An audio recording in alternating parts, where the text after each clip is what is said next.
In an Underworld game, we will plunge you into this environment. We're very serious when we call it a world. The flora and the fauna interact with each other and with the other simulated systems to create their own ecology. The NPCs have a set of attitudes that we simulate their notions of how they feel about what the player does in the world.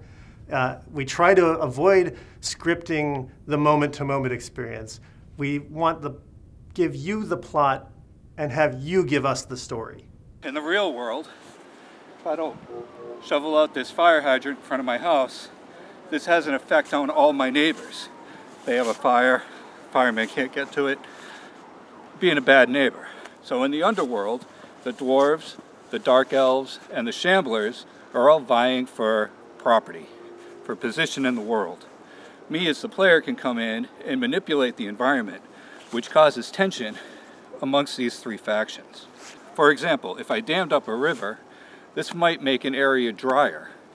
And the dwarves are happy about that because now they have a whole new place to mine. The shamblers, on the other hand, wouldn't be very happy about this because they like their environment damp and moist.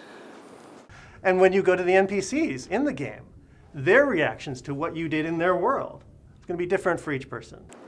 In our world, the environment is also a danger, whether that be from lava, from drowning, from rock falls, from gases being emitted through ancient caverns. Kind of like our world, where if I stay out here much longer, I'm in jeopardy of being frozen to death. There are two kinds of stories that you get when people are exchanging their experiences in games.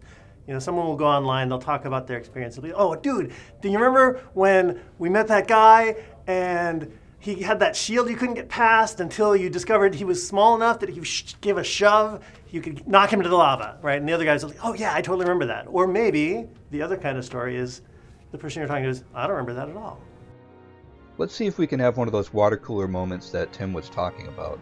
In my journeys, I've come across this lair of spiders. I only have one spell left, a fireball spell, and I've learned from my travels that these particular spiders are immune to fire. So, instead, I manipulate their AI to follow me. Maybe I can find some place that I can take out the whole group of them. I come in this lava room, and I notice that there's this wooden bridge. So maybe I can put that fireball spell to some good use. Let's see. Excellent! I'm safe now, but I have a whole new problem. There's treasure I wanted on the other side of that chasm. How do I get it? We'll deal with that problem next week.